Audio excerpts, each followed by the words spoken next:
It's more than just your output, more than a bike. When you hear your shout out, you know it's all right. Put on your magic pants and let's go. We're cruising into the power zone. Clip in, set yourself free. Come on and take a ride with me. Know what you need to know and what's it all about. Everything you need, it's on the Clip Out.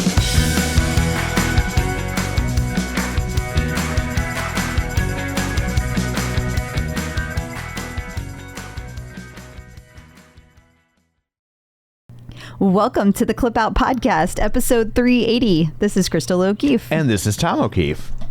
Hi. Hi. You okay? I'm trying to be. We've got a special guest this week. We do. We have a mouse. We do. Tom hates mice, and we have one here.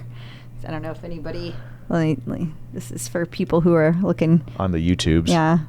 He's so little and cute. I love him. Get his nose back in there. He likes to try to escape. Sydney is cleaning his cage, so I am mouse sitting.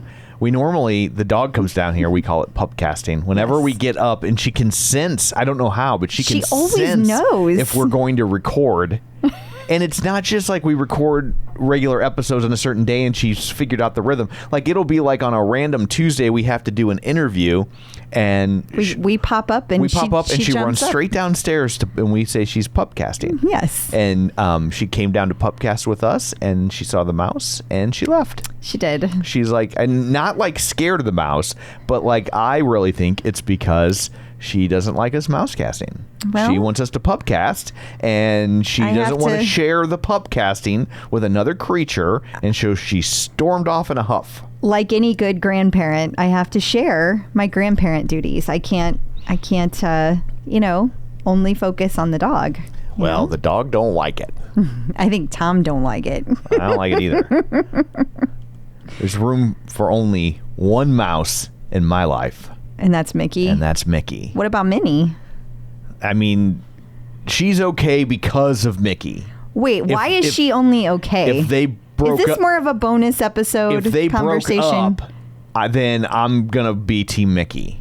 Wow. Okay. I'm just saying. It's not called Steamboat Wilhelmina. But she's got great shoes. Yeah, that's... Okay, she's got great shoes, but anybody could fill them. Boom. Wow. There. Wow. That's a hot take. Okay. Well, now we know how Tom really feels about Minnie. I like Mickey better than Minnie. Clearly. Yeah. Okay. Well, Tar, would you like to take over Minnie's duties? Because I hear anybody can fill her shoes. Yeah. So...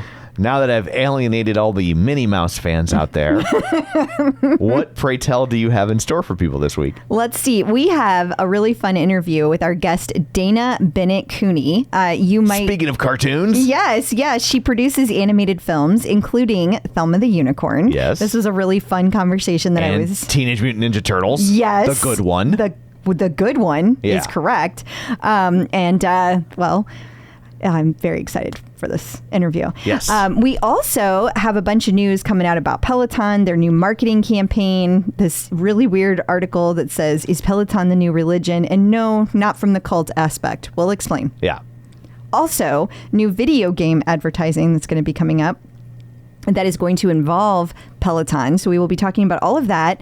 Not to mention, there was a little oopsie by Peloton. So we're going to talk about that. Okay. We have a visit from Angelo. He's going to talk about how much water should you really be drinking. And then we have instructor news. We got to talk about the big wedding that happened. We have instructors covering new modalities. We're going to be talking about that.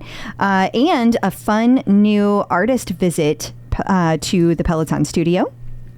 Also, I think that's about it. Okay. And all our standard like class recommendations point you in the right directions of ways to best use your Peloton membership. So yes. Before we get to all that, shameless plugs, don't forget we're available on Apple Podcasts, Spotify, iHeart, TuneIn, wherever you find a podcast, you can find us. And while you're there, be sure and follow us so you never miss an episode. Maybe leave us a review. That's super helpful and greatly appreciated. You can also find us on Facebook at facebook.com/theclipout.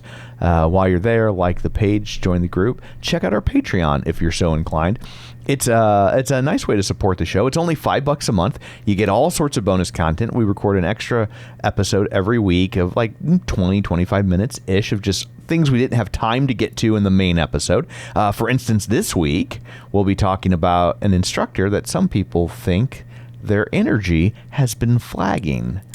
And so going to talk about that. We're going to dig deep. Yeah, and kind of see if like, well, what the take is on that and why it might be. So you'll get stuff like that. You also get ad-free episodes, and then when we get them early, you get them early. So it's just a nice way to help support all the costs that go into something like this that's become this much larger undertaking than when we first began. Yes, that's yes, for it sure. has. Yeah. So you can also sign up for the newsletter at theclipout.com. And of course, you can watch all of these episodes over at youtube.com/theclipout, which hopefully that will exist this week. We've been having some issues with our video team, but we think those are now under control. It might take a while for the last 2 weeks to get up, but they should be back on track starting this coming weekend. So fingers crossed. Yes. If you're a YouTube viewer, we apologize. Yes. So anyway, there's all that. Let's dig in, shall we? We shall. Peloton in the news. Peloton has once again shifted their marketing strategy. Did you read this article? Yes. Well, I didn't. I didn't like really super like do a deep dive, but I did skim it, and so I'm leaning on you. Okay. Oh, geez, we're in a whole lot of trouble. It was paywalled. Next topic. No. Is Peloton the New Religion? Unacceptable. So basically, they're shifting their marketing strategy to basically let people know that it's more than just buying a piece of equipment. So I think that they're really hammering down on app membership. Got the app, you've got the strength, and the different modalities. Okay. That basically it's more than a bike. Yeah, which that has needed to happen for a long time. I feel like we kind of already knew that. I'm not really sure why this is. I think because they're pouring money into it. Like they've been saying that for a while, but now I think they're actually like there is a marketing campaign that will be doing those things. Yes, and Got so it. they're going to really get aggressive about being like, hey, you don't necessarily have to buy a $2,000 piece of equipment to engage with Peloton, and it's more than just cardio. It's more than just a bike or a treadmill. Like there's all these other things you can do with it. So don't think that like I bought a bike and now, but I still have to go to the gym to do all this other stuff. Totally. Yeah. I'm letting my eyes slide over this very quickly. It says whenever they did a earnings report call in August, Karen Boone had said that we have 16 modalities, but not everyone knows all of the modalities we have. Absolutely, that's true. I mean, sure. People have no idea. Like, I still find people that think that Peloton is just a bike. Yeah, for sure. It's amazing to me. It is funny watching the evolution of Peloton over the years, since we've been doing it since practically the beginning. Yes. We are the originators. And that it went like remembering when people didn't know what Peloton was, right? And then people finally knowing what Peloton was, but then it was like, it's a bike, and they started introducing all this other thing. People would use Peloton and bike interchangeably. Totally. I'm going to get on my Peloton. Yes. I'm going to ride my Peloton. Yes. And they've had a lot of difficulty breaking away from that, I think, in the average consumer's mind. No doubt. I remember even the original name for the OPP was the official Peloton page, but they also had one for a moment that was the official Peloton Riders page. And then they changed it to the member page. Whenever they started adding other modalities, they wanted one place that everybody could go instead of having all these different individual places. Which makes sense. It does make sense, but just fascinating, like you said, for the evolution. So there's an interesting article this week asking, is Peloton the new religion? Yeah. And I thought it was kind of fascinating because it talks about, so this is coming from a Presbyterian website. It's called the Presbyterian Outlook. Okay. And it says, pedaling to spiritual fitness, how Peloton and boutique studios fill the void of modern religion. And so it's interesting because they're saying that it goes beyond the physical training, but you get this community, meaning, and transformation. Yeah. And honestly, I've said that kind of since the beginning. That's why people call it a cult. Right. I know you're saying that, like, oh, it's not the normal cult talk, but like... But it kind of is. It kind of is, but I don't think people necessarily connect the two, that it is sort of checking that box for a lot of people, even if they don't realize it. It is. I mean, how many times have you said, it's really funny how so many people tried to be at home and get away from people by buying the bike, and then actually have a much wider community because of their Peloton equipment. And it's so true. I mean, this podcast is a great example of that because, I mean, I feel like at this point, we know people all over the world. Like, it doesn't matter what state or city we go to, we could find people who have a common interest. And that's pretty darn cool. That's the power of the Peloton community. I mean, we've ran into listeners in Hawaii and Alaska and little towns in Alabama. Like, it's everywhere. Where were we the other... In Washington, D.C., we were at that... we were at the show, and that guy came up to us, and he had started a podcast because of our podcast. Right. And had nothing to do with Peloton. But and he didn't steal our podcast. So thank you for that, sir.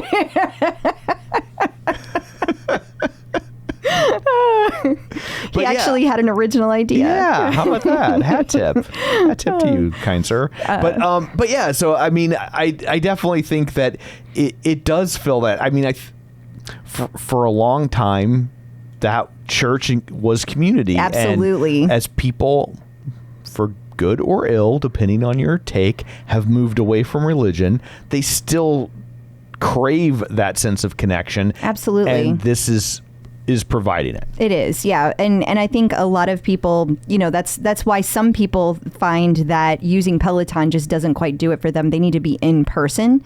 That is, I am not one of those people, but I understand the people that are. They're the kind of people that just like, they can't have a conversation and connect with somebody in the same way over the internet that I can.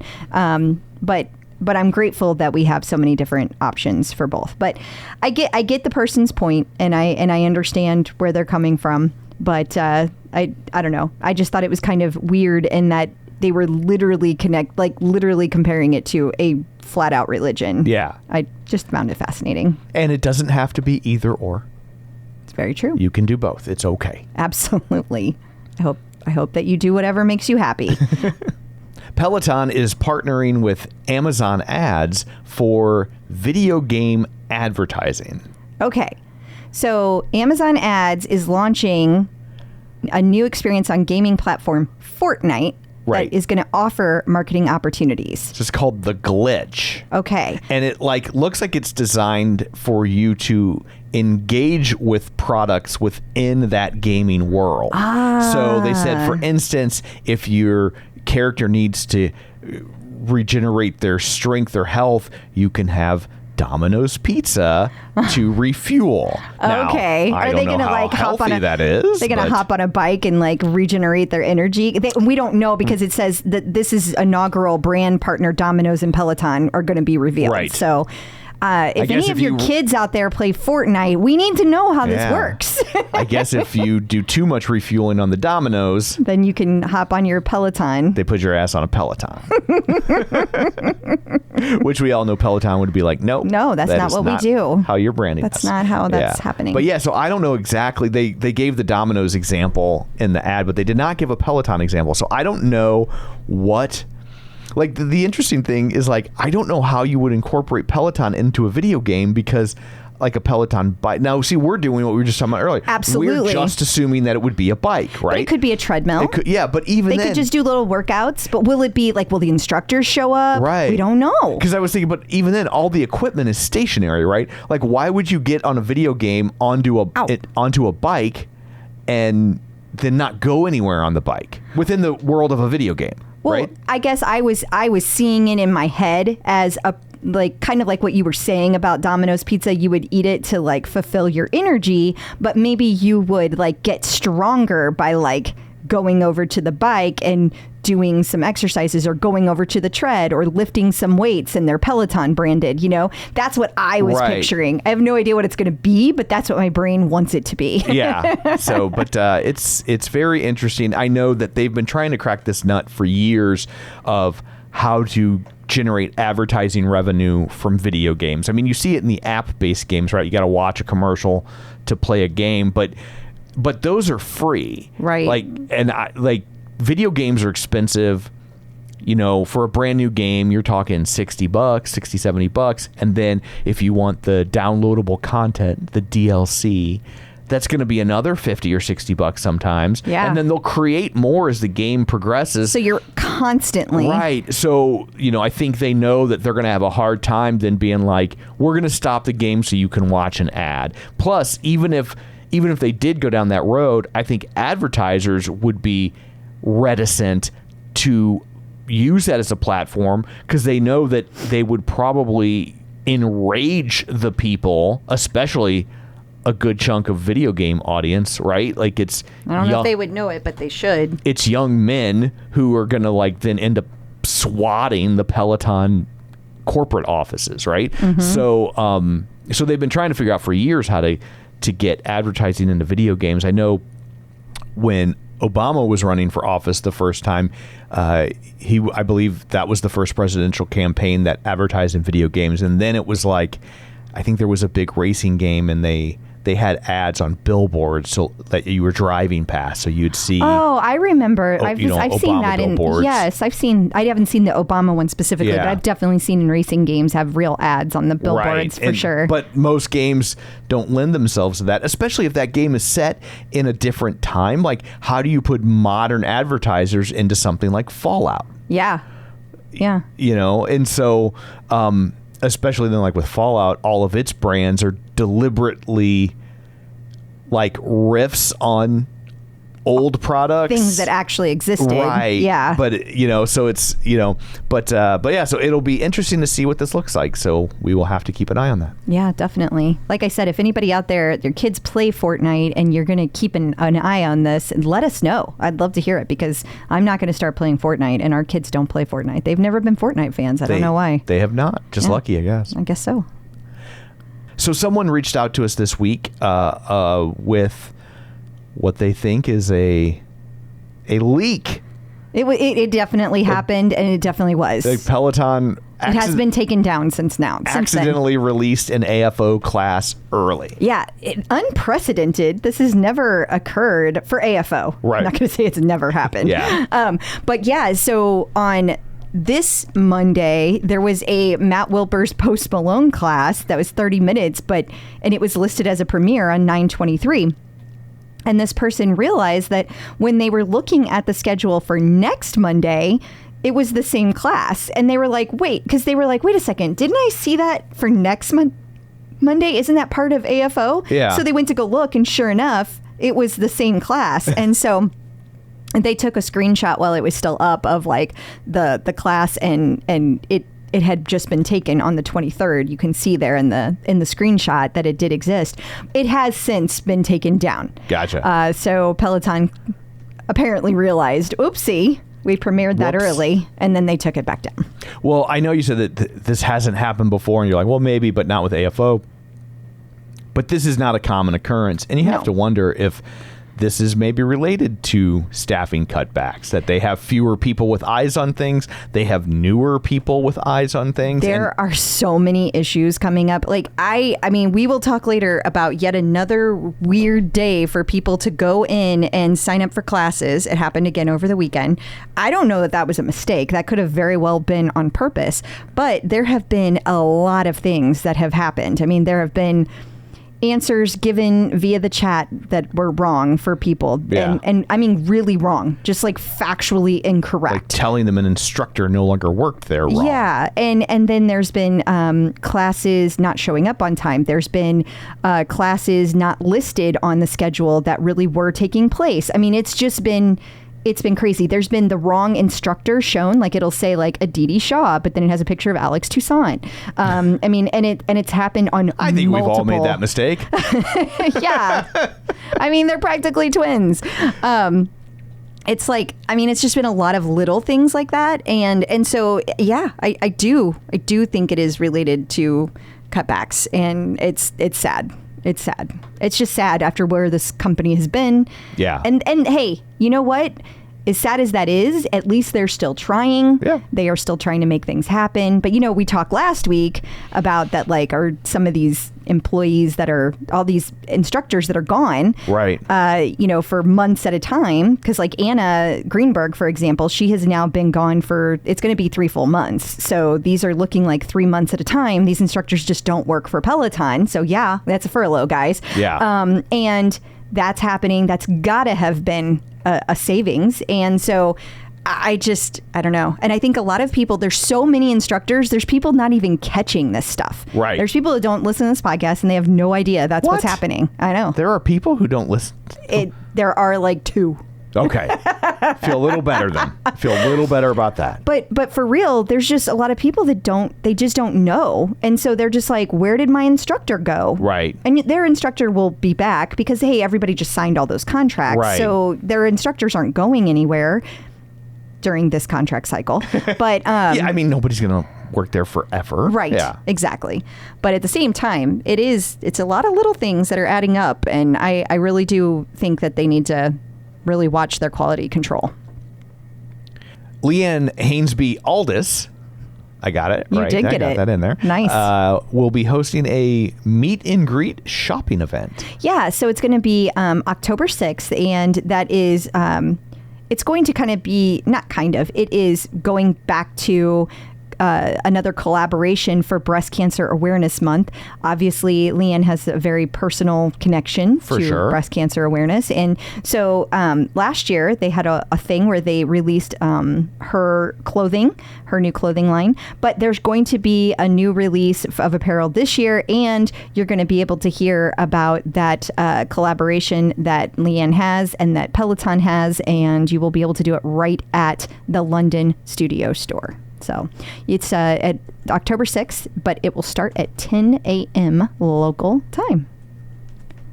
And I guess now let's just take a quick look around the world of Peloton, of things that people might have missed. Instructors got to meet Nelly Furtado. Isn't that neat? Yeah. Yeah, she came to the studio. So, and I believe that might have also been part of All for One. It would make sense. It would make sense.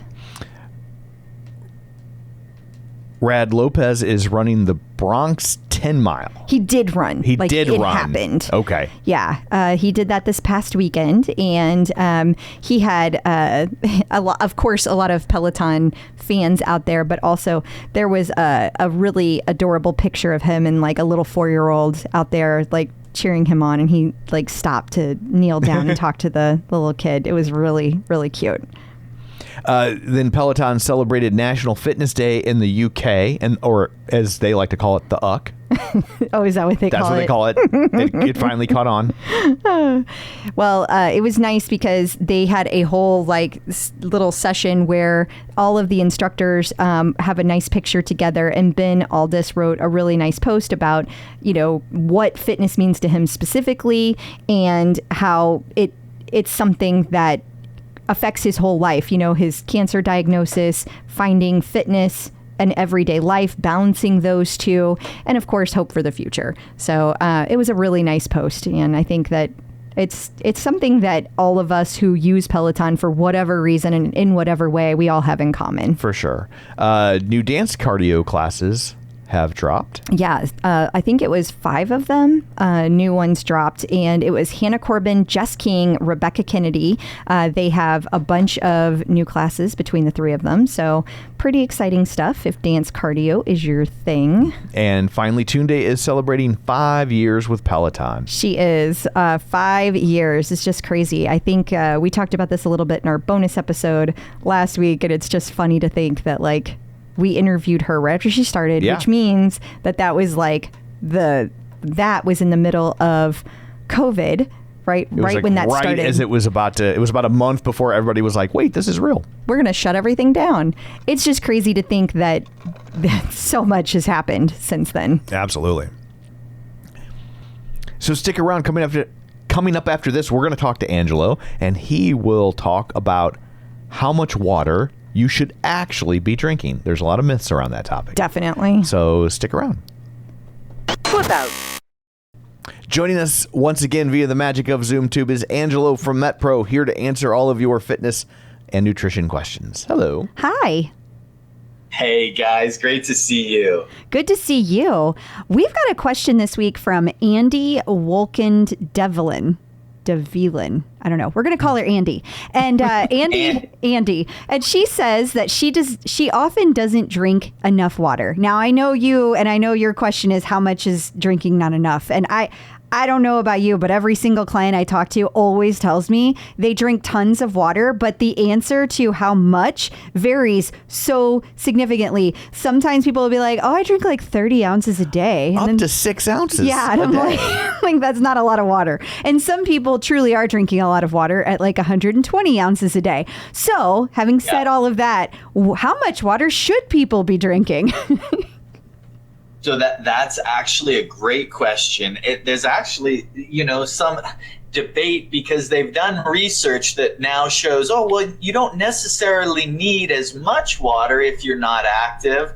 But that doesn't help anyone. No. Because if we're doing what we're supposed to be, we want more water. So many people don't get enough, and they don't know what as much water means. Oh, The problem is, I just found out recently, back to Stacey Sims, you know how much I love her, but in one of her books, she was saying that, I don't know if this applies to men, but I know it applies to women. As you get older, your hormones keep you from having as much of a thirst response. It's not as accurate anymore. I did not know that. Boom, mind explode. Sorry, continue. It's even, now this is anecdotal, but anecdotal working with thousands and thousands of clients. It's even worse with guys as we age. Really? My old guys have no thirst. They just, if they don't make a habit of it. But what's interesting is once you get used to drinking a little bit more water throughout the day, give it a week and you will not know how you survived without it. But if you fall out of the routine, that thirst starts to go away. So you want to create a habit around it, but people just want to know, just tell me how much I should drink. So, there's a whole bunch of just, generic research and anecdotal research that says, hey, 64 ounces is a good starting place. So the problem with that is some of my athletes in one session of training require 64 ounces to replenish just during their training. So what I tell people, and as a general rule, we suggest for people when they start MetPro, is start with 64 ounces and increase if you are big, hot, or sweaty. Well, what if you're not hot, but you're just kind of cute? This is a weird metric that you're using here, Angelo, but let's roll with it. Well, I have this guy coming to me and he weighs 280 and, he's a big boy, he's a power lifter. He's like, 64 ounces is like a pixie cup for him, right? And so what happens is our bodies regulate, we sweat, and so it is so temperature dependent. As I'm sitting in 117 degree temperature in Northern California right now, it's insane. But when we're in environments where we're sweating more, or we are simply hotter, or if we are more active, we need more water. So as a general rule, if you're not that active, at least try and aim for those 64 ounces. Far more interesting than me just throwing out a random number. Because if you come back and say, look, how about if I get 60 ounces? Is that okay? How about if I get 75? I'm fine with that. Start somewhere and build from there. Far more interesting is what are the strategies to help someone actually remember and build the habit of drinking regularly and get hydrating better. And so there's a lot of techniques, and they even sell now those fancy, reminder cups. But what I like to do is I recommend my clients get a 32-ounce water bottle because it keeps it simple. You got to fill it up twice. And again, if you're active, if you're sweating, if you're in hot temperatures, you probably need to fill it up a lot more than that. But if you start with, hey, I got a water bottle, I got to get through it, and I know that I just have to fill this up twice, now it's easier to make a habit out of it. And that's a great place to start. If that doesn't work, set a reminder on your phone. Just resolve to do that for a week or two until it's a habit. And you know what? You're going to find you feel better, you digest better, you have less cramping. Some people tell me they sleep better. There's a whole host of benefits to not getting too little water. It's fascinating that men have trouble with the thirst, since they're the ones most likely to fall for the thirst traps. Have you ever? That took a turn. I think it's fascinating because, I mean, Angelo, I know you talk to a lot more people than I do, but whenever I talk to clients, men never track how much water they're drinking ever. They never know how much they're drinking. I'll be like, well, how much water do you drink? I don't know. I just drink water. I just drink it. Because men, we just in general don't accessorize as well. That's true. So my female clients are a lot better at having their water bottles and that sort of thing. My guys are like, well, I drove here, so I must have a car around here somewhere. That's You're true. anything like me. So we can do better, Crystal. We can do better. Okay. I expect better.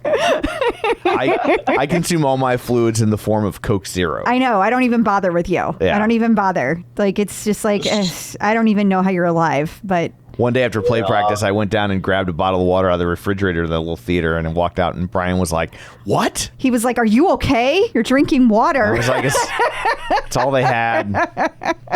I'm going to power through. I can actually feel it. Not everybody does, but I'm telling you, I can feel it in my joints if I have diet sodas more than just once here or there. If I am traveling and I end up having a diet soda more than a couple days in a row, my joints start getting inflamed, the old neck injury starts flaring up. I mean... Yeah, I know. Some people can eat drywall and nails and feel great, but it doesn't mean that your body doesn't thrive off of what it was designed for, and that's water. So at least include water also. Yes. Well, I think you can't make soda without water. Don't be like Tom. That's all we're saying. It's soda water. I mean, right? There is water in it. It's also... There you go. It's... I'm getting all my water. Okay. I just put a little... Don't be like See what Tom. Crystal has to deal with. Just put a little aspartame in there for the effort. Oh, so Here, you want me to really would you really drive him crazy? Oh, anything you eat or drink? No, because I eat MetPro stuff. But when I work out, I drink soda. Yeah, he does. It drives me nuts. It drives me nuts. I'm like, how can you be hot and sweaty and drink a soda? How can you reach for that soda? It's so delicious. gross. No. the carbonation alone Yes. while working out. It's great. No, I know some people like that. Yep. If people would like good advice Good advice. and not what I do, where can they find you and or Crystal? They can find Crystal and I at metpro.co/TCO. Awesome. Thank you. Thanks, guys. Have a good one. You too. Peloton in the news. Andy Speer and Rebecca Kennedy got married, or They should I sure say did. Rebecca Kennedy, Andy Speer. We don't Kennedy know. Speer. We do not know yet if she's taking his I'm name. going to call him Andy Kennedy Speer because I'm a feminist. Okay, that's fine. But anyway, they got married this past week. And Lindsay did an amazing article breaking down the entire thing. She has everything from where they went dancing, what they all wore, what the food spread looked like. And she compiled all of the people who were there, the pictures, to be able to put together an amazing timeline of events. So we've got all of that for you in theclipout.com. It's called Rebecca and Andy's Wedding in Italy.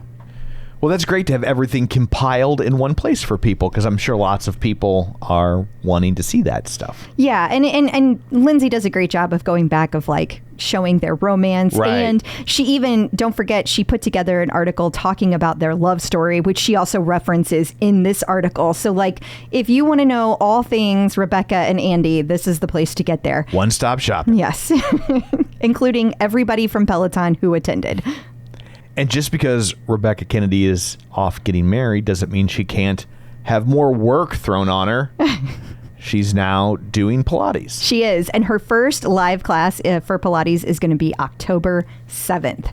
So that's really fun to have her as a Pilates teacher, because it's always nice to see whenever a modality is kind of like adding to their list of people. But it also goes back to, again, what we were talking about last week. Is this why they're starting to are the furloughs while they're starting to kind of add and move people around, because they're trying to make it more robust so that, you know, when somebody is out, they're still able to have enough classes and content. So Yes. it's not quite as noticeable. Yeah. But either way, happy for Rebecca. Absolutely.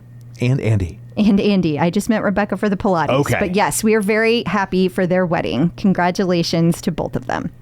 So last week we talked about Tunde teasing a new project. A lot of people thought it was music because it looked like she was singing into a microphone. I said that is not, because it was a silhouette. I was like, that is not a microphone. Was that? I really thought we had this conversation on the bonus episode. We might have. So if you don't know what we're talking about, it was your own fault for not subscribing to the bonus episode. I could be wrong. It might have been on the main episode, but I definitely remember that. And sure enough, this week Tunde sent out in her week or her monthly newsletter that she had joined up with Accelerator to come up with her very own signature flavor, passion fruit, and it's got her little lipstick kiss on there and signed Tunde.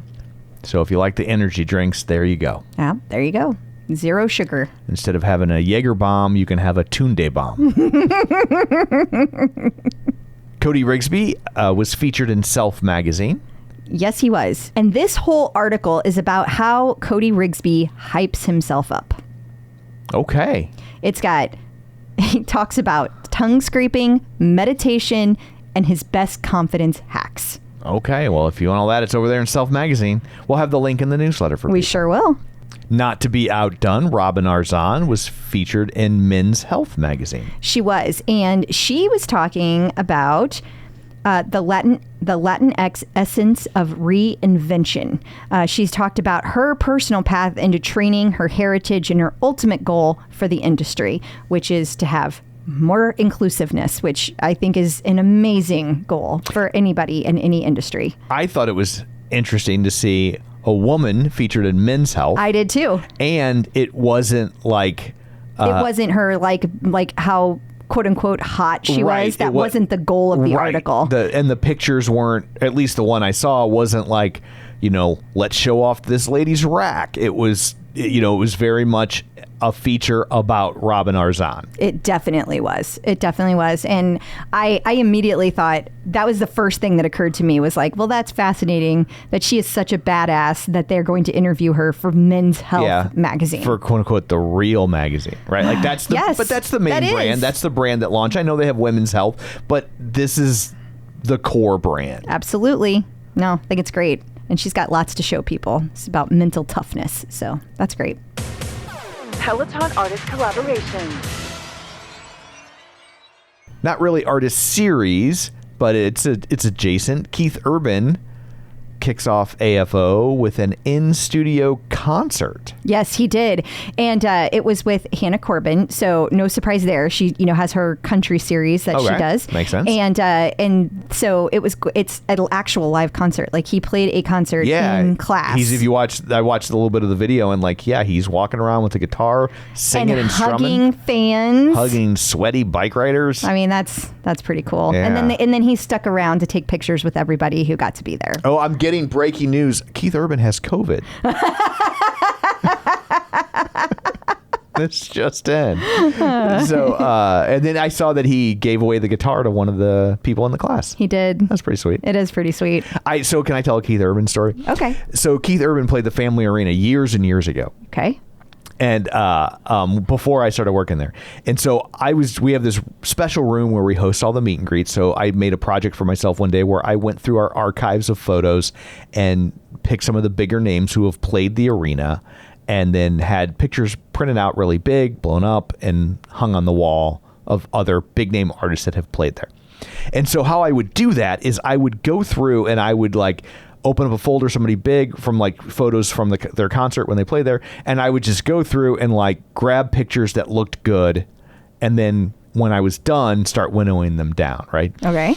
And so for most acts, ZZ Top or whatever, I would end up grabbing like 1 or 2 pictures. There were 2 artists where I ended up grabbing like 20 pictures of them. Yeah. Because it was like... There were that many good photos. It was like this person was incapable of taking a bad photo. Like every photo looked like it could be the cover of a magazine or an album. He's one of those people for sure. And like I was like, this dude does not take a bad picture. It was crazy. Well, I definitely totally get that, because he's sweating and playing music and like going around the studio talking to people, like you said, hugging sweaty people. Yeah. And it doesn't even look like he did anything. Yeah. Like he just makes it look like he's fresh as a daisy. But it was like everything was and when I say perfectly posed, it makes it sound like he's fake. No, it's like his hair fell naturally perfectly. It's just everything worked perfectly to make this guy photogenic. And so then it was like, because I didn't want like 9 photos of somebody like holding a guitar up with their head back, or a microphone with their head back, right?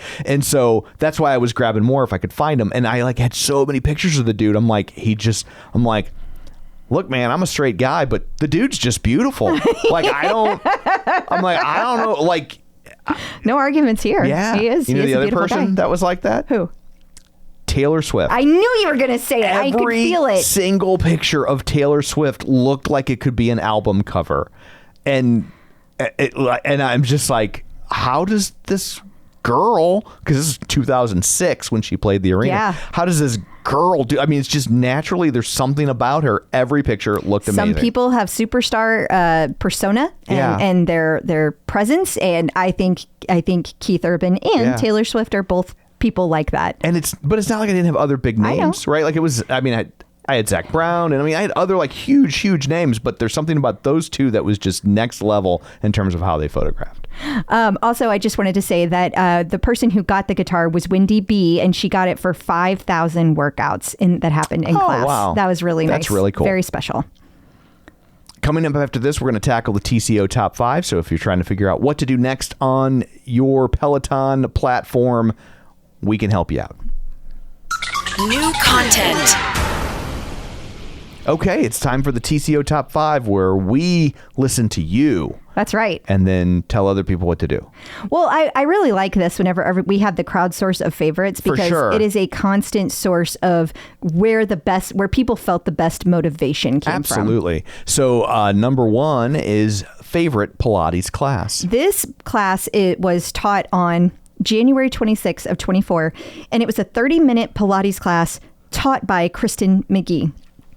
Obviously, we miss Kristen, and she recently left Peloton. Yeah. But Mindy Jensen said that Kristen's Pilates class was a ball the first time this was her first time taking a ball class and using a ball. And this class activated all the muscles so much more. She definitely felt it the next day. It made her miss Kristen even more. She was such an asset to the Pilates and yoga team. Absolutely. Up next is your favorite row. Okay, so this was taught by Alex Kay, and it took place last Thursday on the 19th. It was the 30-minute Music of Marvel row that, of course, Sam Yo is the one that was the mastermind behind that. Yes.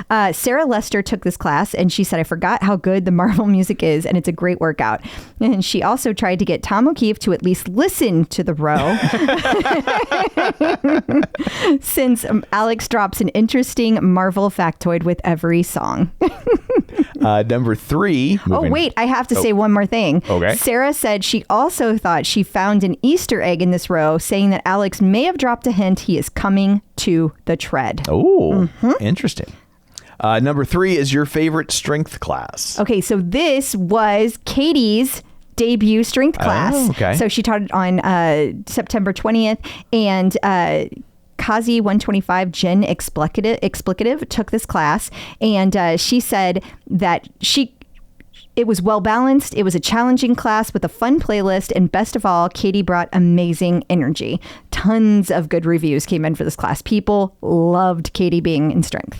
So number 4, be afraid, your favorite Power Zone ride. So if this isn't an unstackable, sweet baby Jesus, what must the unstackable be? It's not, because it was an endurance ride, a Power Okay. Zone endurance. It was 30 minutes. Matt Wilpers taught it on September 3rd. And Katie Bromley loved it because she learned from it as well as getting a good workout. She said it was in all Zone 2 with different cadences. The music was great. Matt was informative about where to be and why while spinning. It was her favorite class in quite a while. Okay. And then number 5, your unstackable, hit 'em. Okay, it was a 90-minute Badwater 135 scenic guided run with Susie Chan. And yeah, that one's, it's intense. I'm sure.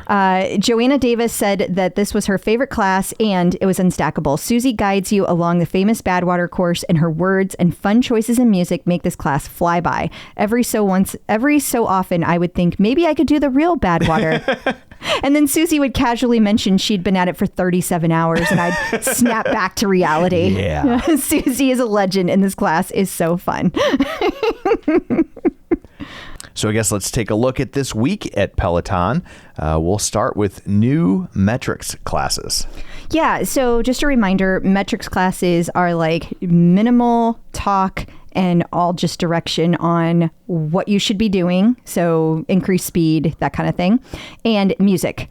So people seem to really dig these classes. Yeah. And so that's why they are making more. Oh, that makes sense, because there's always somebody like, why don't they shut up? So it's like, okay, here are some classes where they shut up. Exactly.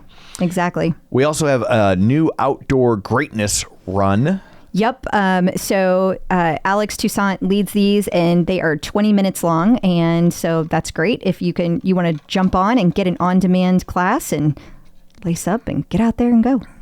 We have Discover Yoga, Yes. which a lot of people apparently need to do, so you can keep yoga instructors. Yeah, it's true.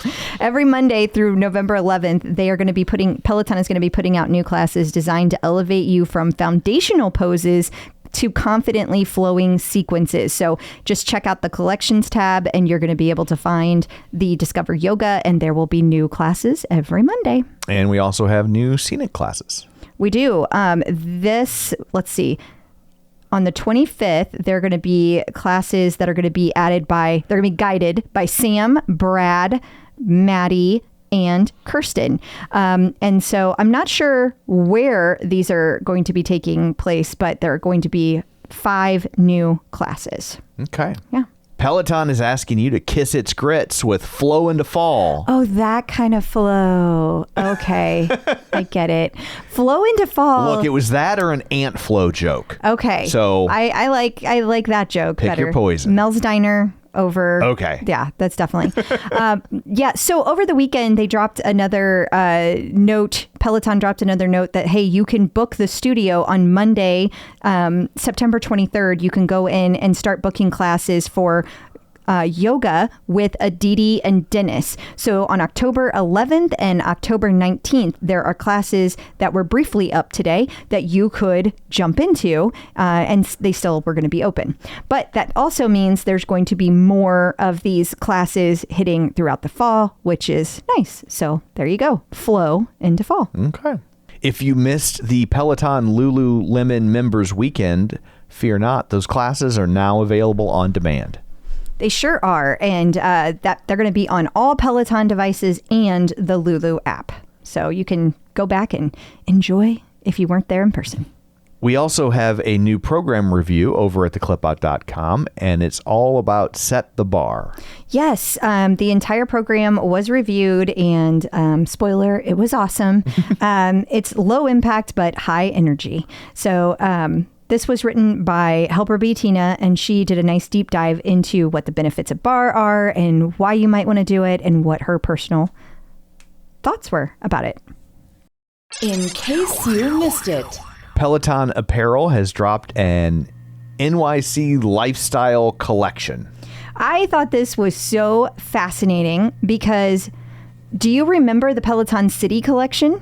Yeah. And so each city that Peloton had their like flagship stores in, well, even when they didn't have a flagship store, had the like a city collection. But some cities not only had like a t-shirt that said like St. Louis when they had one, it also featured the cityscape on the leggings and the shirt that went with it, and the bra. There was usually like a 3-piece collection. Right. So I find this interesting because this feels like a throwback to that. Yeah. But obviously there's a lot fewer stores these days. Sure. And this particular collection is only about New York, and it has a very different vibe to it, and it has more items, it appears. So I don't think that it's going to be the same in the feel that it was for those original collections. Right. But it kind of just makes me think back to that. So I found that fascinating. But it's going to be launching tomorrow. So by the time that you hear this, it will already be out. This is a very limited edition drop. This is one of those that, like, if you want it, you need to buy it the second it drops. It will not stick around. Don't wait for the inevitable clearance because it won't be coming. It will not. Or if it will be on such select sizes that it probably won't work out for you. Yeah. And speaking of store closings, we got one. We do. Durham, North Carolina no longer has the Streets at South Point. So if you're at the Streets at South Point Mall, Womp womp. no Peloton for you. Nope. And we want to point out real quick, we have an interesting article over at the Clip Out all about how to hack your protein. Yeah, Helper B Nikki put this together. And Nikki, like myself, is certified personal trainer, nutrition certificate. She's got all kinds of certifieds. So this isn't like just a person putting their own. It's not like I'm telling you these things. No. But she has a lot of ideas that are going to give you ways to approach your protein that's not just chicken or eggs. Like that tends to be where a lot of people are. Sure. And so she gave a lot of ideas. She gave some recipes. She gave links for where to shop things if you wanted to. And this is not about caloric needs. Like this particular article is not telling you how much you need to eat. Right. So that is not what this article is about. Just wanted to put a little disclaimer out there Okay. because we are not trying to be doctors. So anyway, it's a great article and I highly recommend it. Peloton birthdays. We have 2 birthdays this week. The first is Tobias Hines on 9/27. And the following day is Leanne Hainsby-Alldis. I'll have to update our internal Peloton birthday calendar. That's right. So hers is on September 28th. So if you see him around the break room, wish him a happy birthday. Well, Tobias no longer works for Peloton. Never mind. But I'm sure he would appreciate a happy birthday. I totally forgot that. Yeah. Clearly. Well, I mean, that happened in June, and it was like 3 instructors, and then quietly Tobias just exited. Yeah, that's right. Yeah. Okay. But Leanne is still at Peloton. Yes. And I'm sure she also would appreciate a happy birthday. So happy birthday to both. Coming up after this, we're going to talk to Dana Bennett Cooney. She's our guest of the week. She's works in the animation industry. She does. And it's a fascinating conversation, so you're going to want to stick around. Checking in with the Peloton community. Joining us today via the magic of ZoomTube is Dana Bennett Cooney. Hey, Dana, how's it going? Hi, guys. Hi, we're so Thanks for glad to having have me you. today. I have to tell Thank people. you for having me. Well, I'm just so excited. I can't even stop talking over you. But whenever I first saw your post in, I think it was the moms group, the official moms group, I saw it was about Thelma the Unicorn, which was over on Netflix, and you got to produce that, which is how I found out that you were a Peloton user. So that is why we were lucky enough to, I asked you and you were nice enough to say yes to be on the podcast. But since it's about Peloton, we'll start there. I'm really curious how Peloton originally came into your life and how you decided like, oh, this will be a good fit for me. So we had been thinking about getting a Peloton for a little bit. My brother and sister-in-law have one and they love it. And last summer, my husband had some fairly serious health issues where then as part of his recovery, he needed to exercise. And he really wasn't exercising, no matter how much I nagged him. So finally he said, you know what, I'll ride a Peloton. So I said, okay. So we got it right around Christmas of this year. We set it up the first week of January, and we've been like addicted ever since. Wow. So we're like fairly new to the community, but it's awesome. I love that moms group. That moms group is amazing. It's so, it always cracks me up because like 99.9% of the posts say NPR, but not. Exactly. Like, why you don't even have to say it. Like, you should announce it when it is Peloton related. Exactly. So he's actually enjoying it. Yeah, he loves it too. Yeah, he loves it. That's awesome. Because like I have a similar journey in that I didn't start exercise until I was like 50. Now I didn't go down the Peloton route, believe it or not. I use a tonal. What? And Are you allowed to be on this podcast? It's in our prenup. It was post-nup, actually. It was a post-nup. But I use tonal. But it's funny because I still hate it. I get exercise zero enjoyment out of it at all, but I do it. And so I love the fact that he loves it. I wish I could get there, and I just can't. He doesn't like cardio. That's his thing. Yeah, that's Not the at worst. all. Yeah. Oh, that's the worst. I love cardio. I do breathing too. hard and you're sweating. There's only one time you should be. That's the part that I love. Yeah, because it gives you endorphins. But we have Dr. Jen Mann on all the time. She's a sports psychologist, and she always talks about the fact that it takes a while for endorphins to kick in for everybody. But funny enough, Toms have never kicked in. So I don't know. At the beginning, she's like, "It'll happen," and I'm like, "Okay, it's been like 5 years." Like, I mean, that's how I feel about running. Running for sure. Like, never have gotten that runner's high. Yeah. That is not your a thing. So I hear you a little bit, Tom. Yeah. That's very nice of her. So were you an exercise type person before Peloton, and you just pivoted to this, or was it a new journey for you as well? No, so I had been, since right before COVID, actually, I was experiencing some shoulder pain. And instead of going to, go through PT and all of that, I was like, maybe I should start exercising. Maybe that would help. And so I was doing all of those like HIIT videos on YouTube and things like that. And I got really into it. And then COVID hit. So I just kept it up. But then I started to, God, I'm going to sound so old. Then I started to develop all this hip pain. And it was getting really bad this past winter. And I figured, okay, maybe the Peloton will help that too. And it did. So now my hip pain is gone. My shoulder pain is gone. And I love the Peloton. That's amazing. Look at that. Yeah. So is that, do you feel like the pain went away? And this is a weird question. Just cancel me. Like, where are you going? Did it go away? Because like sometimes if people lose weight, that stuff goes away. Other times it's just you're using it more in a different and way, better, or like and the so mobility. that's what made it fix. Yeah, I think that's what it was, because I probably had bad sneakers, all like the squat, all the HIIT exercises. I think I'm probably just a little too old to do now, and my body was pushing back a little bit. And so I think it's lower impact. It's all of that. I wish I could say I've lost weight doing this, but I haven't. That's okay. You don't look like you need to lose weight. You don't. Like, so it's not like that doesn't have to be the goal. Like that's no, it's not very at all. sweet. Yeah. No, definitely. But I guess it's always kind of like, it's interesting to figure out where people come into Peloton from a fitness level, because some people are like super fit all the time, and they've always been a fit person. They needed to find something that now fit their lifestyle. And then other people, because I'm not a person who is like exercising my entire life. I had dribs and drabs, things I had tried before, but nothing ever stuck before I got to the Peloton. So that's the great thing. It meets you wherever you are, which is awesome. Yeah, totally. And I love like all the stuff that they offer on the app. I do all the yoga stuff, all the Pilates, some of the strength training. I just think it's really robust. I really like it. That's awesome. So you said you're not, you don't love running, but do you run? No. Just after my kids. That's it. I mean, that's a lot of running still. Yeah. So keeping them in a confined space. Exactly. So just around the house. Yeah. Not in a park or anything like that. That would be crazy. No, my fitness before was really just like, I used to do like dance cardio, but I'm not a good dancer. Me either. But the ones on Pop Sugar were not super challenging, so I could keep up with those. But yeah, it was really just because I sit all day long is really the problem. So my step count, if I didn't do the Peloton, would be maybe 100 steps. Like, it would be so terrible.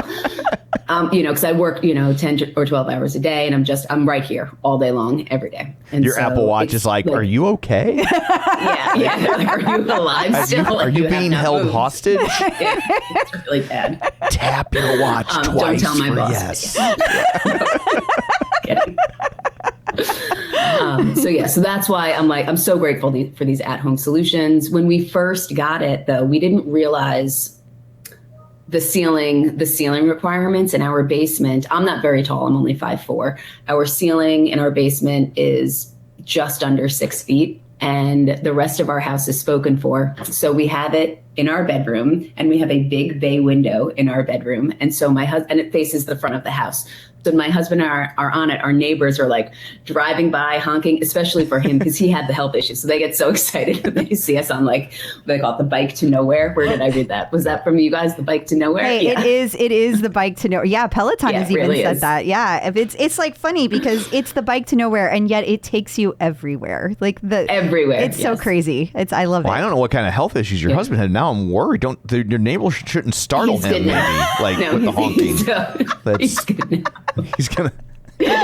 He's good now. I think he probably would have closed the curtains. Okay, I wasn't sure. Yeah. And then we've been watching and so much he- true yeah. crime. I'm like, maybe this is the goal. We've stumbled into something. We do watch a lot of true crime. I'm like, You do? What's your favorite? Oh my God. Ray, what was that show that we just got done watching, Tom? That was the stories were like, oh, the world's worst neighbors. yes. Neighbors? Okay. The World's Worst Neighbors, which is on Netflix, so you're Yeah. allowed to like it. Okay. And and then which is Blumhouse TV, which Blumhouse TV has done some really good stuff, which is I would not have thought. Yeah. I mean, but obviously they have good movies, but I mean, it's Sometimes. you never know. Yes, that's fair. As you know, we already told you, Tom's a movie critic, so he can they also be mean kind of Halloween critic. Ends. I mean, come on. Also true. Yeah. Also true. But and then so now we've been watching a show on Hulu, which I think is from A&E, but it's called Interrogation. The interrogation file or something. Room? I don't know. Something like that. Okay. And, Clearly, it's not named well because we cannot remember it's got that. interrogation in the title, and it's like crimes, but it's like them focusing on like really following like what goes on in the interrogation room. And so Oh, it's that's like, cool. Yeah. because you see these crimes that like you might have seen on the news because they were such big stories. Yeah. And then you see like what led up to them getting the confession, or maybe they didn't get a confession, but the details But that they get got. details that they can then counterprove, show their line. There was one that we just watched where they were in Canada. Yes. And that was fascinating because the rules are different in Canada of Yes. like what you can legally. Cops can lie in the U.S. Right. when they're interrogating you. They cannot But they lie. can't in like I think pretty much every other country in the world. But definitely Canada. We know that for but sure. for sure Canada. And so like they have to approach it totally differently. And like the court can order the person to go in and sit for an interview. Like you don't have necessarily the right to, like they can't necessarily make you talk, but they can sit there for like 10 or 12 hours and just keep like hammering away at you, asking questions. Yeah. But they're also like super polite. Yeah. They're hammering away as like, It was great. I'm sorry, but could you The please guy answer my who question? was like the bad guy in this, he kept Yeah. saying,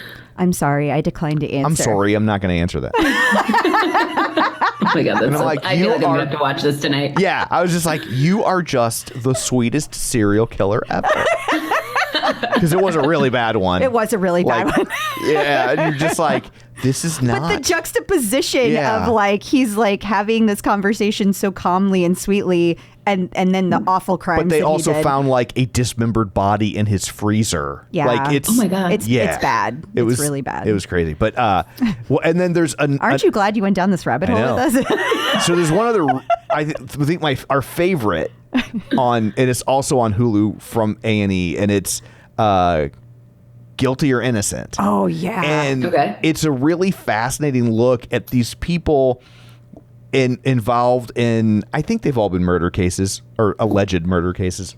Okay. And it shows you really like what the legal process is like. And so these cases aren't cut and dried. It's not like a serial killer. It's like somebody who like a guy who like it opens with like the first one, a guy shoots his wife, and you're like, well, that bastard should go to jail. I mean, that's a no-brainer. And then like they back up and they're like, okay, but she was also beating the shit out of him, which is counterintuitive, right? And there was like record of it. This is not like alleged. Yeah, it's not like he's making a story. There's video of it, right?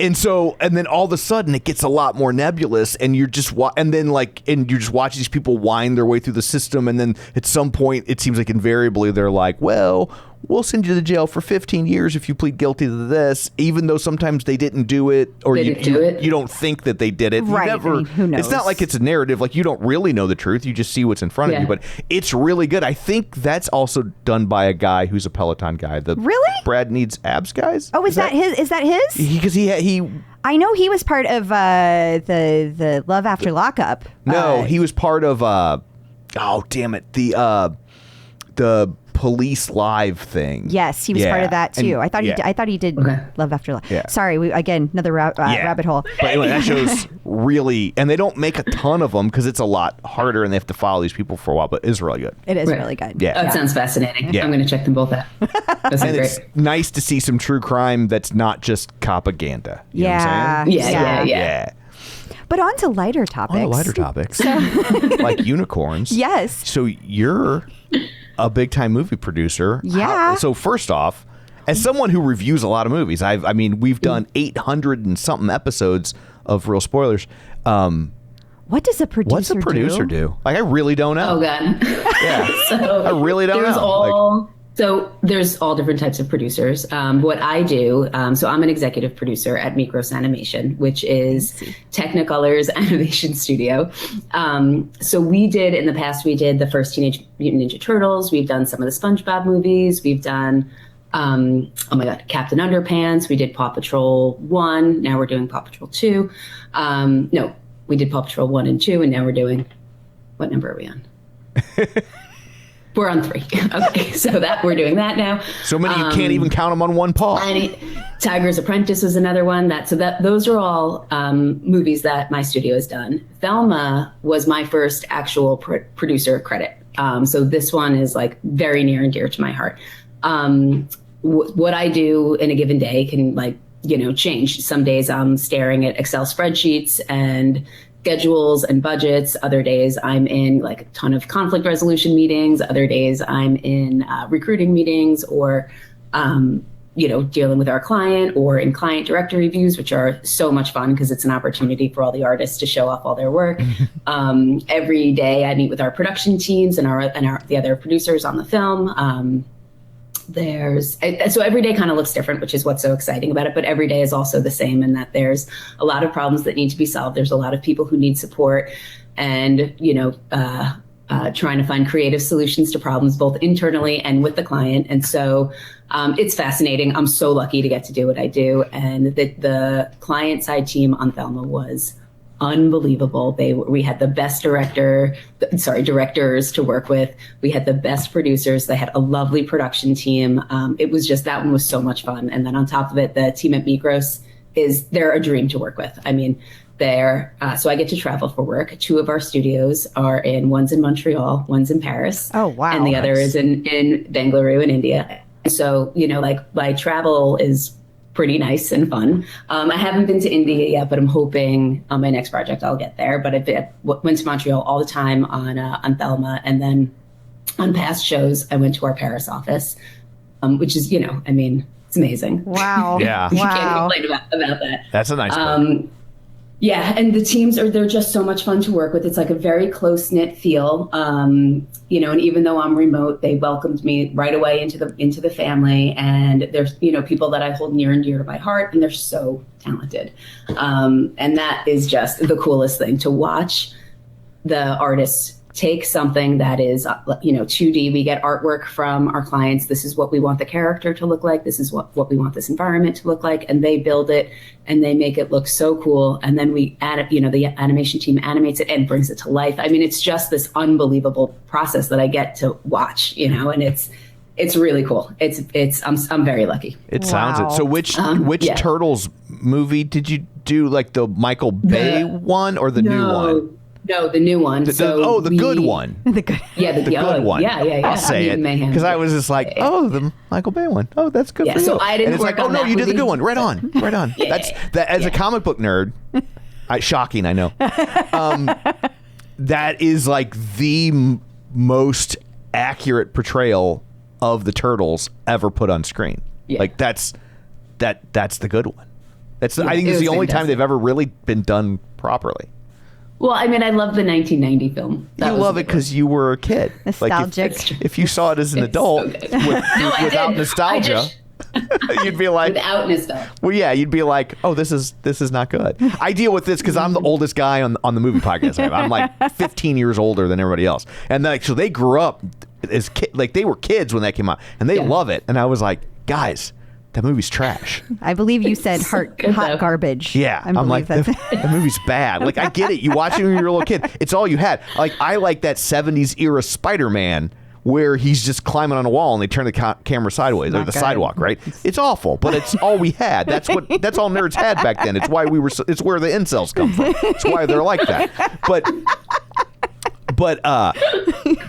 But that's not good. Like this, but yours was good. In case you were curious. Yeah, it was great. It was fantastic. Yeah, I wish I could say I worked on that movie, but my company did, and they did a phenomenal job. They've won some awards and gotten a lot of recognition for the work that they did on the film. And the story is, so we don't create the story. The story is done by the client. And the artwork is done by the client, but then we do all of the execution. Okay. Interesting. So it sounds very project manager. Yeah, I was thinking that too. Yeah, like Chris was like, I'm a project manager by nature, and I'm hearing this, and I'm like, this is very similar to what I do, just like in a way cooler environment. Yes. Yeah. At the end of the day, it's a lot of math, right? A lot of math and planning. Of course, it's way cooler. There are turtles and unicorns. I agree. You will not find an little argument. Puppies. And puppies. Oh my God. Okay, she could not take the job. No. Because if there were cute puppies, I would just be like, puppies. She would get zero work done. Zero. Even if they're cartoon, it does not matter. Yeah. When I was in LA, I worked at one of the studios. LA is a lot more relaxed when it comes to office behavior and things. And so I worked at a company called Rhythm and Hues, which is a visual effects company. And you could bring your dog every day. And so there were just dogs everywhere. Oh my God. They had to pass like certain personality tests and things like that. But yeah, people brought their dogs all the time. It was very cool. That's amazing. Yeah. They don't do things like that very often in the Midwest. That's one thing we do not have here. Well, there's a lot of things we don't have here. Where are you guys located? We're in St. Louis. We're in St. Louis, Missouri. Yeah. Okay. Yeah. It's different here. Yeah. It's one thing to call it. I'm trying to keep it positive. Yes, we're trying to. So here's the deal. We'll talk after we record. Okay, so it could be you're basically problem solving, making sure everything is done on time, and also it sounds like making sure it's done on budget. Is that part of your purview as well? Yeah. Okay, I figured with the spreadsheets that sounded. Okay, got it. All of that good stuff. Yes. Whew, that's a lot of work. That's a lot of work to get done. Yeah. So how is it working with Netflix in terms of they never really like to tell you if a movie's working? You know what I mean? Like they keep the data close to the chest. Didn't they start releasing it this year? Isn't that a thing? They release it in weird ways that are kind of hard to parse. At least that's my understanding of it. So I was just curious, how much feedback do you get in terms of whether or not something that goes to Netflix is actually doing well? Once it releases? Yeah. So, I don't know that we got a ton of information other than the first couple of weeks. It was #1 in the kids, slots. Mm-hmm. And we have people situated all over the world so we could see that. Overall, the overall metrics, I don't know. That's a good, I'm hoping that this podcast will bump it back up again. I have some bad news for you. Okay, well, I'm just saying I've done my part. Yeah. I've watched Thelma the Unicorn. Did you like it? I did like it. And as far as liking cute animals, that definitely hit the mark for me, especially the unicorn. Yes. Yeah. I came home, she was nuzzling our big screen. What are you doing? The music, I think, is also fantastic. It Brittany is. Howard is, then that was all original music, and she's incredible. Yeah. Really So incredible. so I'm like, now I'll just ask a really deep question. Is that like, do you like say to an artist when they're in the movie like that, like write all of the music for this movie? Is that how that works? Not necessarily you, but like, is that how that conversation takes place? Yeah, so that's the part that I'm not involved with. Sure, So that's I what. get So Pam, our producer, and Lynn and Jared, the directors, they were the ones having those conversations. So, but she toured with some of that music, and I think she wrote most of it. You know, we went through some rounds on, you know, on the songs, that, you know, testing what works and what doesn't work. But I think you shouldn't quote me on this. I'm pretty sure she wrote most of them, but I'm not 100% sure.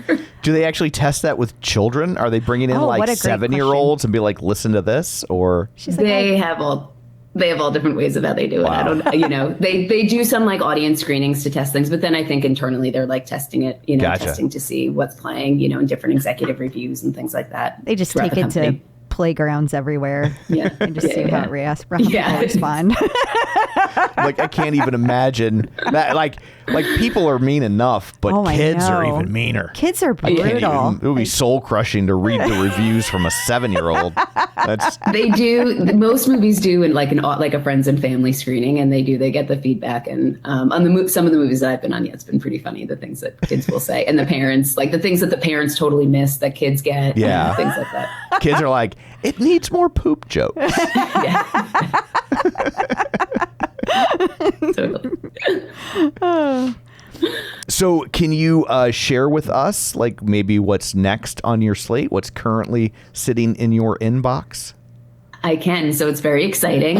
Just over the last couple of weeks, we just got the award for the next Teenage Mutant Ninja Turtles. Oh, awesome. So the sequel to Mutant Mayhem. And we're super thrilled about it. The early stuff that I've seen and heard about is very cool. If you like the first movie, you're going to love this one. There's, you know, I can't say too much about the story, but it's the same creative team. And so it's going to look very cool. It's going to be very funny, and it'll be very exciting. You know, down the road, I might be able to share more. And certainly, you know, in 2 years when it comes out, I can come back on the show and talk more. Yes, But you're yeah, invited. we're- You're yeah. invited. Absolutely. We are super excited about this. 'cause And the now team you'll just, live in our past guest updates. Yes, so every whenever time there's like every time there's an update on this TNT2, movie, we will be talking about yes. it on the show. I am very. Yeah, so I this was is- curious how long like a movie like Thelma the Unicorn or Teenage Mutant Ninja Turtles 2 is going to take. Like, so it's 2 years. That's the. So our production schedule will be roughly a year and a half, you know, give or take. And then there's usually a time where they have to post for, you know, a month or two, and then it'll release. So we're not starting for another month or so, almost 2 months. But from like development to final, it could be 5 or 6 years. Some take 9 years. I mean, the development process takes a long time. Wow. Wow. And then production is usually a year and a half to 2 years. If, you know, things are going well. Yeah. Well, I'm If surprised. things are going well, it takes a lot longer. Yeah, I would have thought they would have pulled the trigger a little faster on this one because it did well and people loved it. Yeah. People loved it. Yeah. Well, they had So to write before it. they can, they have to write it. Exactly. And then there was the strike, and there's a whole, you know, all the budgets have to get approved. All of that stuff gets approved before, you know, they give the green light to go ahead and start working on it. Wow. Okay, so then when you're producing something like this, like you as a person, do you work on only one movie at a time? I would think they're so time consuming. That's all you can do. Yeah. Wow.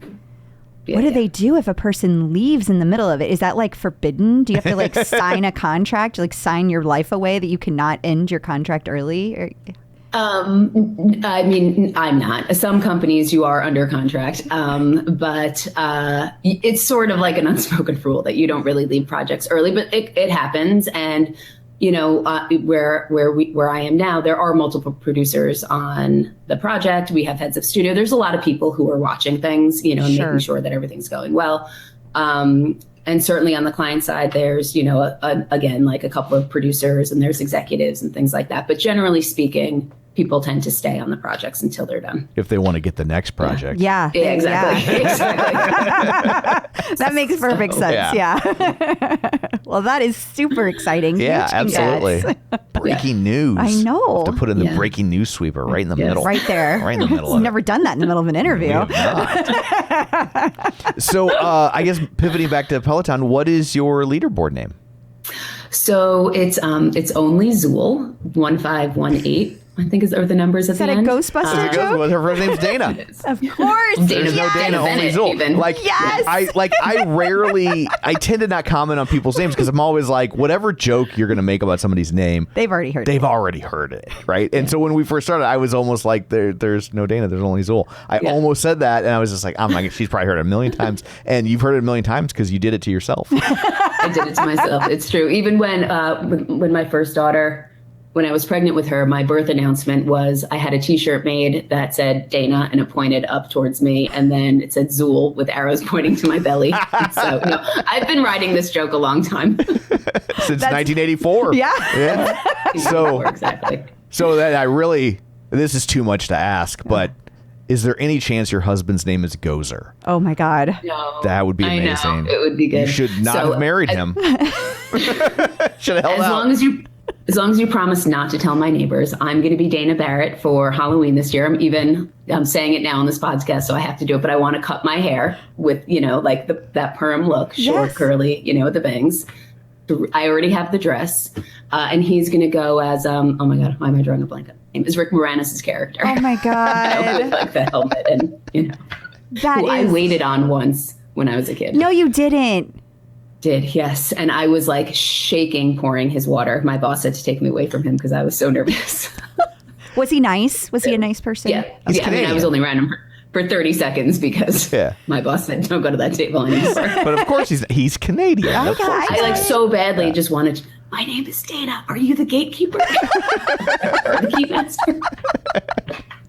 I'm curious, do the Peloton instructors get it? Are they giving you shout outs? Because you deserve shout outs. Well, I don't usually do live classes. Oh, okay. Because you're busy. No, I like the auto incline. I like the auto resistance thing. Yes. And then, my workout window is like very specific. And I like to, and I pick my classes based on the playlist. So like sometimes the 80s rides are really good. And sometimes they're like really just cheesy songs and like not my kind of jam. So that's why I tend not to do those. But I'm coming up on my first massive major milestone. I'm going to hit 100 rides this week. So that one I might do a live ride for. You should. You absolutely should. The instructor most likely to get it would be Sam Yo. Yeah, that's true. That is true. Okay. I'll see if I can schedule a Samuel. I love him. He's so sweet. I love him. Do you ever message him on Instagram? He's super responsive. Okay. I don't know how to, I am so not a social media. I'm so bad. Okay. People try to friend request me on Instagram and I'm like, the joke's on you, bud. I don't post anything ever. I got to find out when you're doing this right if you do, because I will try to connect you two so that he knows you're riding, because he's like the sweetest instructor. Yeah, he is very so nice. And if it's possible, he will absolutely give you a shout out, because he's just that kind of guy. Yeah. So that would be awesome. I have, when we were in London, I have all these nerd shirts I wear that are some are obvious, like the one I have on now, and some are like more subtle. And I was wearing a hoodie that said Wayne Tech on it. And he spotted me across the room. And he's like, Wayne Tech. Love it. That's awesome.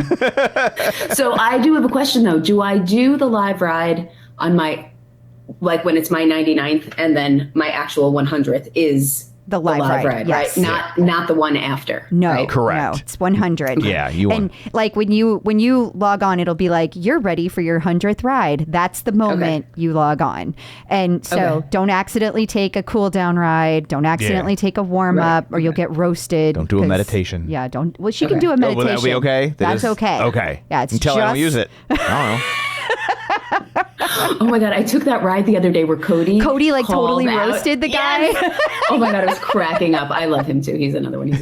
Yeah, there was a guy. So Cody did 2 classes back to back, and the guy hit 3,000 rides in the first class, and then he deleted it. And and then went back in for the thing. And Cody was like, really? Double dipping? Seriously? I'm not giving I already you called out your name. Yeah. Especially back to back. Yeah. Like, come on. Think it through. Yeah. So do you have a preferred instructor? I choose by music. So, but I like most of them. I love Allie. I love Cody. Cody's my favorite. If I need like a good laugh, he's, I ride with Cody. Sam, if I need a little like motivation or inspiration. Yeah. What did I do this morning? Oh, I took Alex's R&B ride. Yeah. And that just totally kicked my ass. I was like, oh, R&B, it'll be mellow. Like, I'm a little tired this morning. It's a Monday. No, that one was so hard. Those are I usually rotate between Cody, Jen, and Sam. And then Hannah has been coming up a lot more for me with the 80s rides. So. Oh, interesting. Pretty much. Yeah. Huh. Awesome. I was going to ask about Jen because she does a lot of she's very like Jen, she's all over the place with music, but like in a good way. Yeah. So yeah. I like her stuff. I love her sing-alongs. Those are always good. Those are epic. Awesome. Well, thank you so much for taking time out of your day to join us and for giving us the scoop on not just a new movie, but a nerd one. Yeah. I mean that in the best possible way. I know. It might be your favorite interview ever. Yeah. Thank you guys so much for having me. This was so much fun. Oh, well, before we let you go, though, if there's anywhere you would like to point people to, any projects you would like to highlight, anything that you would like to say, hey, go check this out. Go watch this thing on whatever platform. So, yeah, definitely watch Thelma if you haven't seen it. You should also look up the Blue Sky Library on Disney Plus and go watch every single Blue Sky movie, which is all the Ice Ages, Ferdinand, Peanuts, all the Rios, and Nimona. If you haven't seen Nimona, you should definitely see that one. That one's also on Netflix. That's a great one. That one's got an interesting story because that one we were in production on at Blue Sky when we were closed. And the producers and the directors retained the rights and got it made at another studio. It was picked up by Annapurna. Not Annapurna. Was it Annapurna? No. Oh, God. Maybe I'm getting them all confused. Maybe it was Annapurna, but another vendor, Double Negative, did it. And they did a great job. It was up for an Oscar last year. It's fantastic if you haven't seen that one, but it started at Blue Sky. Oh, wow. Oh, awesome. Which was, you should definitely watch that one also, but also Thelma. But start with Thelma. Just go to my IMDb page and watch all of those movies. That's fair enough. And just for people listening, Thelma is over on Netflix. Is on Netflix. Yes. Okay. Yeah. Awesome. Exactly. Awesome. Well, thank you so much for talking with us. It was a lot of fun. It was a lot of fun. Thank you guys. This was great. Thank you. Thank you. The Clip Out. So I guess that brings this episode to a close. Until next time, where can people find you? People can find me on Facebook at facebook.com/Crystal D. O'Keefe. They can also find me on all the socials and the Peloton leaderboard at Clip Out Crystal. And you can find me on Twitter at Roger Kubert or on Facebook at facebook.com/Tom O'Keefe. You can find the show online at facebook.com/The Clip Out. While you're there, like the page, join the group, and of course, don't forget our Patreon, where for $5 a month you get all sorts of bonus content, and we like you a little extra. So that's it for this one. Thanks for tuning in, and until next time, keep pedaling And running. and rowing. Bye.